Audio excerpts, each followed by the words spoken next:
ของกินเต็มมาเห็ดกาแฟนะครับเนาะท่านผู้ชมตัวนี้ฝามันก็ห่องขึ้มๆอยู่ข้างหลังเนาะตัวนี้ก็ต้องมาทายให้ท่านผู้ชมเมืองก่อนเพราะว่านี่ครับตอนที่เขาทายกันตอนนั้นก็จะมีพวกต้นไม้แล้วก็มีพวกหญ้าปลูกไว้ครับบัดเดือดตัวมาเล่นหญ้าที่นี่นะครับเดี๋ยวตัวนี้มันประตูพังเดี๋ยวก็ต้องคิดก่อนเดี๋ยวมันเข้าเดี๋ยวเขาต้นหญ้าทั้งว่าเขาต้นหญ้านี่ก็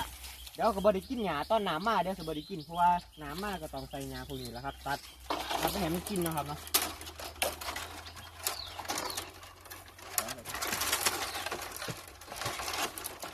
อย่างไรก็กั้นข้วยเขาไปนำนะครับเนาะ